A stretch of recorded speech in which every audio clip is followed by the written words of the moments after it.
Hey guys, if you like my videos, please like and subscribe to my channel. I would really appreciate it, thanks.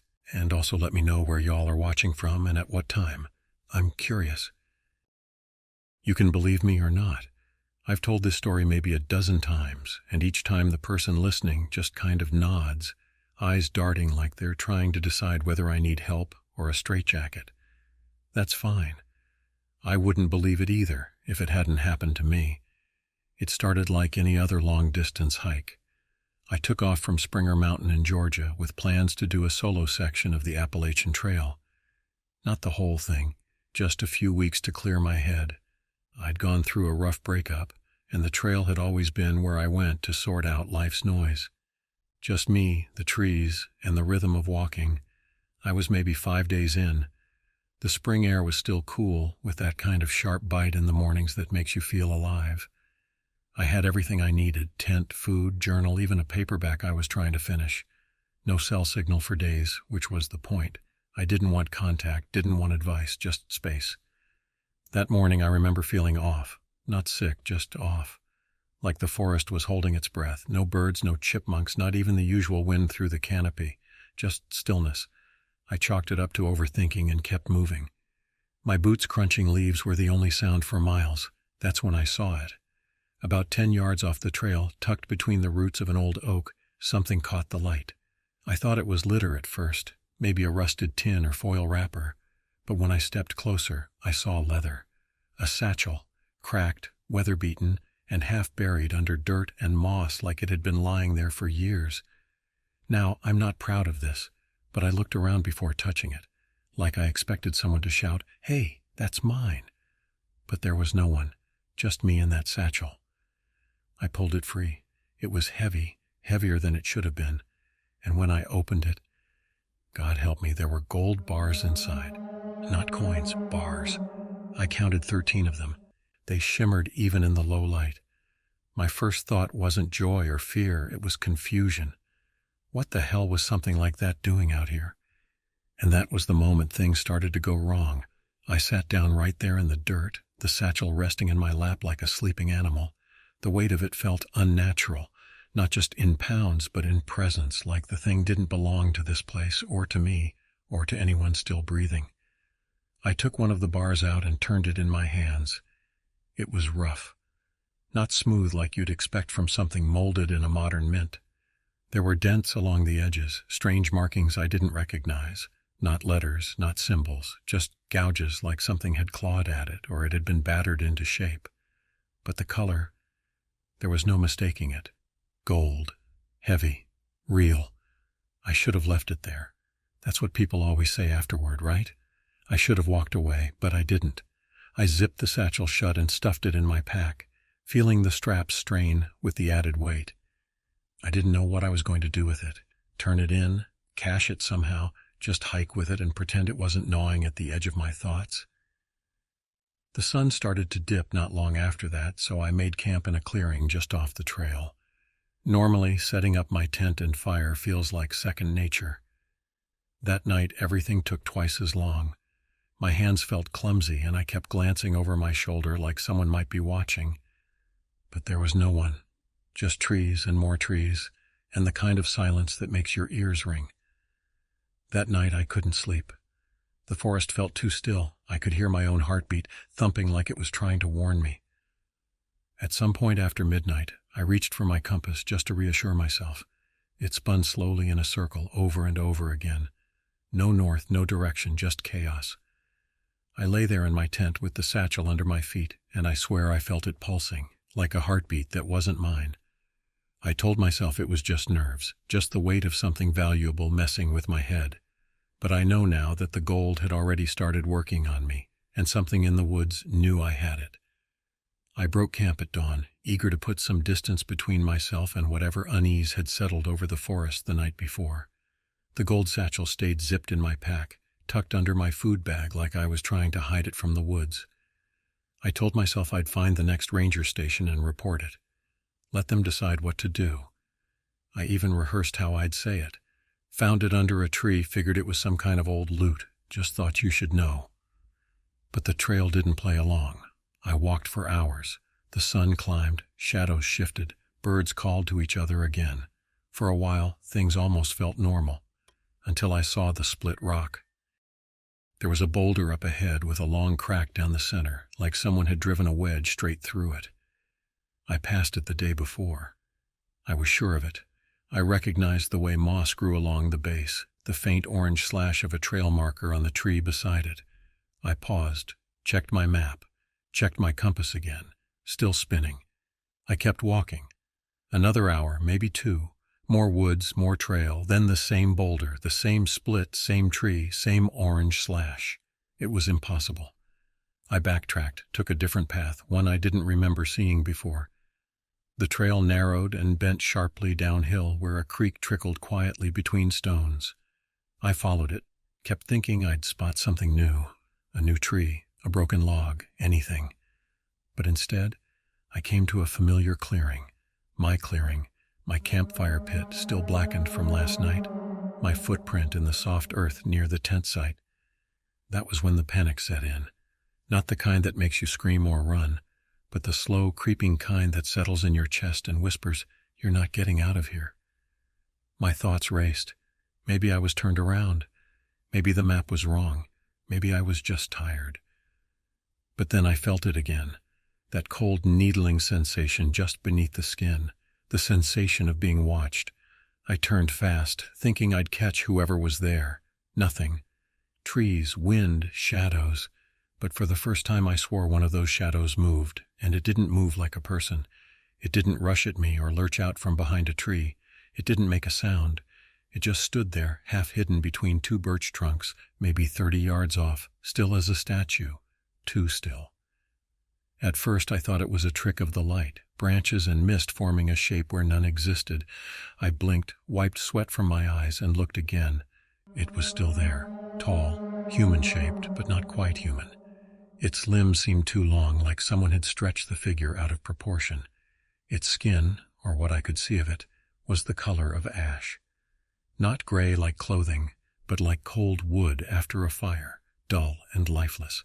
I called out, "Hey?" No answer. It didn't flinch, didn't react at all, just kept staring, or at least I think it was staring. I couldn't see a face, but somehow I felt its gaze, like a pressure building in my skull. I turned away, just for a second. When I looked back, it was gone. No sound of footsteps, no rustling leaves, just empty forest. I don't remember making the decision, but I started walking, fast, the kind of walk that tries to pretend it isn't running. My heart was pounding, and I was suddenly very aware of how deep into the woods I was. No signal, no people, just me, and the thing that had been watching me.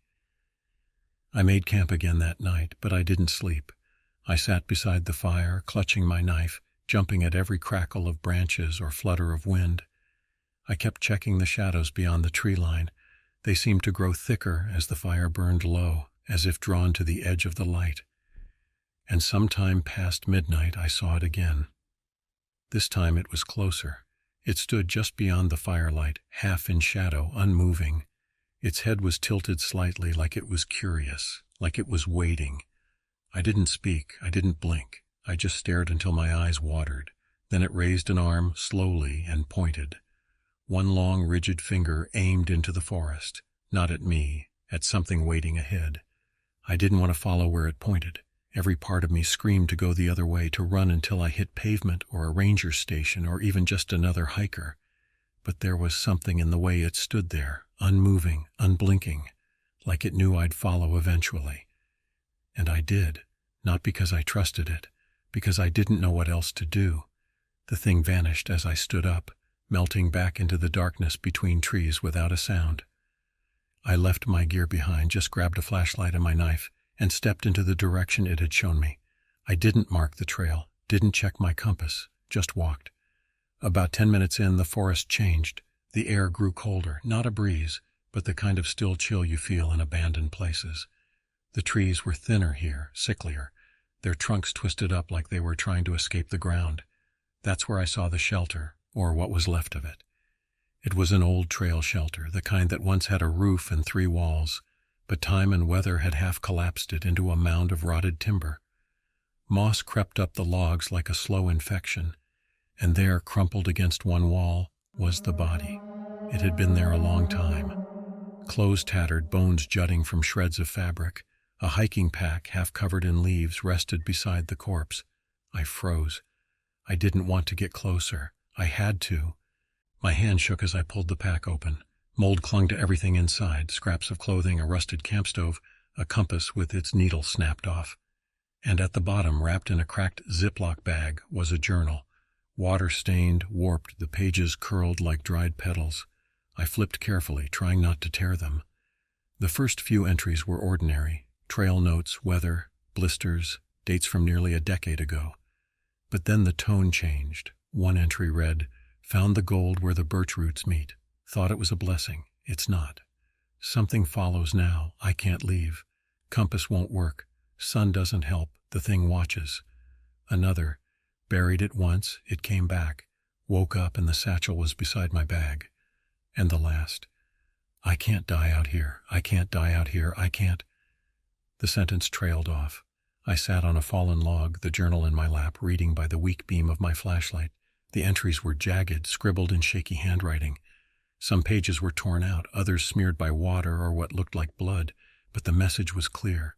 This man, whoever he was, had found the same satchel, the same gold, and had suffered for it. One passage stuck with me. It was written in tighter script, as if he'd calmed himself just long enough to document everything. "It's not just cursed. It's owned. The gold wasn't abandoned. It was hidden, buried like a body, deep enough to be forgotten, but it remembers and it calls out. The thing that follows, it doesn't want the gold back. It wants it buried, wants it left alone. As long as I carry it, I'm trespassing." Another, "I thought it was a ghost at first, a guardian maybe, but it's not. It's older, it doesn't speak, doesn't chase, it just is. Watching, waiting. Every time I try to leave, I come back here. Every trail leads in a circle. Every path bends back." He'd tried to bury the satchel, that much was clear, but he'd written that it returned on its own, creeping back into his life like a shadow. There was an entry where he described waking up with the gold inside his tent, though he'd dumped it into a ravine the night before. He started sleeping with a knife under his pillow after that. The final legible pages were nearly unreadable. Scrawled symbols, half-formed thoughts, sketches of the figure in the woods. The drawings weren't elaborate, just charcoal-thick lines, scratched in desperation. But the proportions were dead on. Tall, gaunt, arms too long, head always tilted. I closed the journal and looked at the skeleton beside me. His pack was still full of supplies. He could have lasted weeks out here. But it wasn't hunger that killed him. It was the trail, the endless looping, the slow unraveling of the mind when you realize nothing will take you home, when north doesn't exist anymore.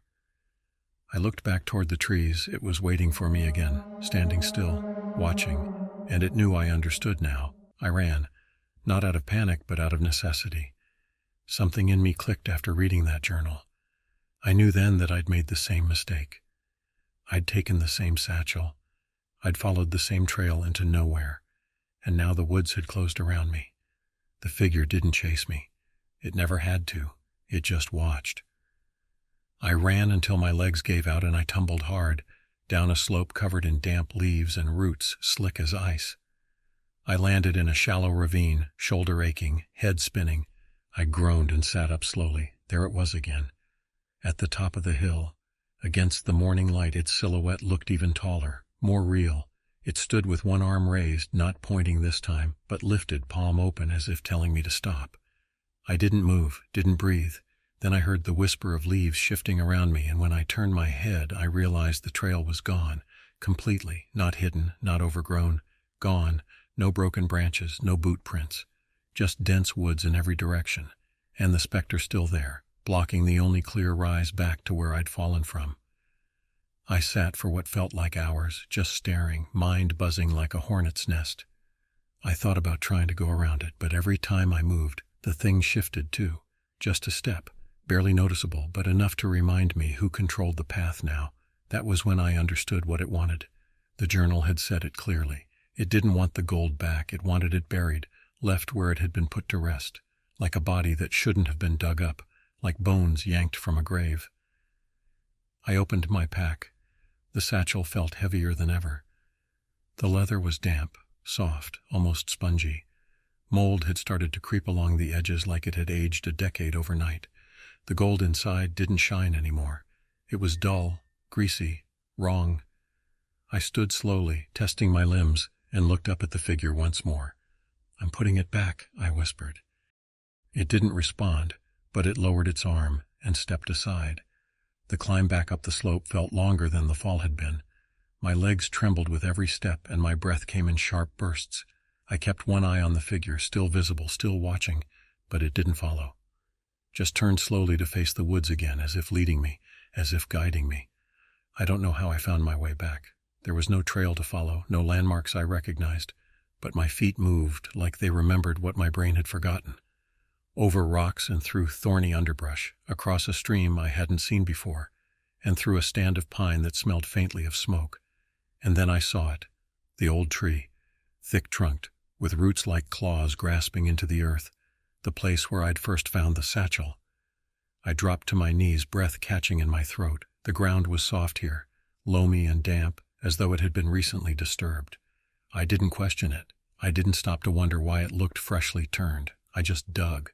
Fingers clawed at dirt and moss. I tore up handfuls of soil, scraping my knuckles raw. Every so often I glanced behind me, but the woods remained still, quiet.